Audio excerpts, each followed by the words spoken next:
با درود و فراوان خدمت شما دوستان و همراهان عزیزم. من در این برنامه 10 تا از باهوشترین نژاد سگ‌ها رو براتون توضیح میدم. امیدوارم که بپسندید.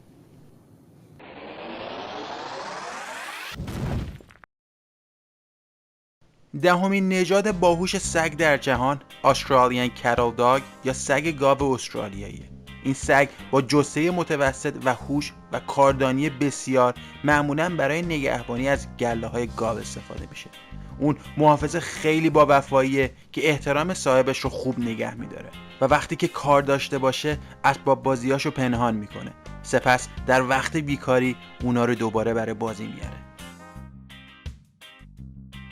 شماره 9 نژاد باهوش سگ جهان نام راتوایلر رو داره و از آلمان اومده. این سگ خیلی صبوره و احترام زیادی برای صاحبش قائله. به قول بعضی چارچشمی در محدوده خودش نگهبانی میده. وزن نر این سگ تا 60 کیلوگرم و مادهش به 50 کیلو میرسه. راتوایلر زمان کار و تفریح رو به خوبی از هم تشخیص میده، ولی همیشه و در هر حالتی آماده دفاع از صاحبشه. اون پوششی به رنگ سیاه و خرمایی داره و آموخته‌هاشو هیچ وقت از یاد نمیبره. این سگ اصلا خشن نیست، ولی در مقابل دشمن بسیار خشن و بیرحم نشون میده.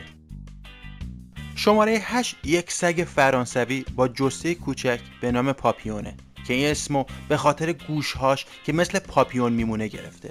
این سگ بسیار باهوشه و دم پرپشت زیبایی داره که اونو مثل یک حلقه پشت خودش نگه میداره. این سگ سخت‌کوش و با محبت بسیار سرزنده است و آموزش‌های کوچک رو به راحتی یاد میگیره. خیلی‌ها میگن اون یک سگ بزرگ در جثه کوچکه. با انسان خوب کنار میاد ولی در برخورد با سگ‌های دیگه عصبی میشه. شماره 7 سگ لابرادور ریتریور یا لابرادور که به لب هم شناخته میشه که یک نژاد انگلیسی کاناداییه. محبت، هوش، نجابت، صبوری و بیشتر محاسن در این سگ وجود داره. بدن ورزیده و قابلیت تربیت برای یافتن مواد منفجره و کارهای پلیس رو هم داره، ولی با خانواده ها و بچه ها خیلی خوب کنار میاد و در حال حاضر یکی از محبوب ترین سگ‌های خانگی جهانه. شماره 6 سگ گله شتلند یا شتلند شیپ داگه. این سگ بسیار باهوشه و به راحتی یاد میگیره.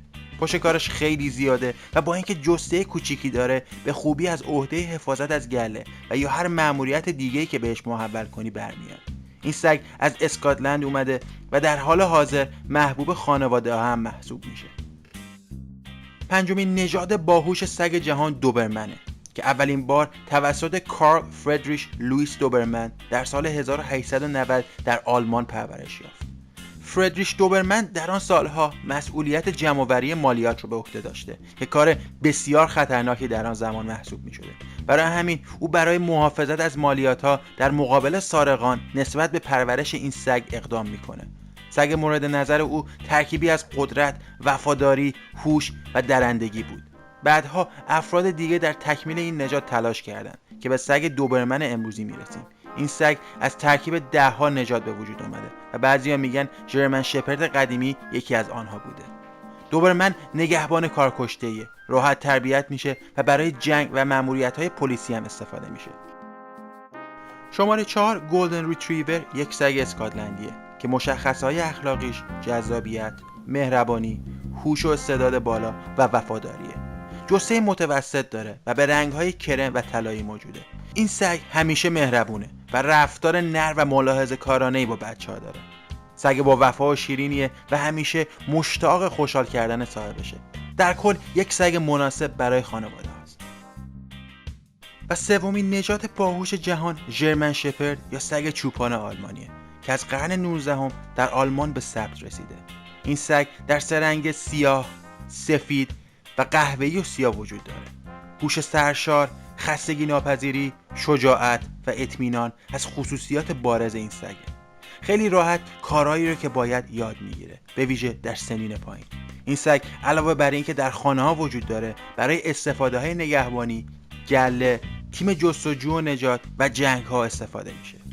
شماره 2 لیست ما نژاد پودله که به نظر میرسه از آلمان باشه. با این وجود به عنوان سگ ملی فرانسه شناخته میشه.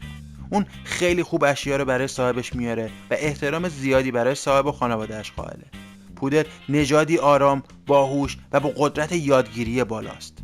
وقتی با اون باشید حوصلتون سر نمیره، چون سعی میکنه سرگرمتون کنه. برای همین تو سیرکا استفاده میشه. با اینکه خیلی مهربونه ولی با غریبه ها جوش نمیخوره. و در آخر سگ گله اسکاتلندی یا بوردر کالیه که واقعا از لحاظ هوش اوله. خیلی انرژی داره و به انسان ها وابسته است. یاد دادن به این سگ راحته و تحرک رو خیلی دوست داره. اون از جایی که بچه‌ها باشن خوشش نمیاد، چون نمیتونه بچه‌ها رو مثل گله گاو و گوسفند تحت کنترل خودش در بیاره. عاشق تحرکه و اگر دوست دارید یکی از اونها رو نگه دارید باید هر روز با اون بدوید و بازی کنید. خیلی ممنون که این ویدیو رو تماشا کردید. اگه خوشتون اومد، جالب بود، حتما کامنت بدین، لایک کنین، سابسکرایب کنین. اگر هم درخواستی برای ویدیوهای آینده دارین برامون کامنت بذارین و ما سعی می‌کنیم براتون درست کنیم.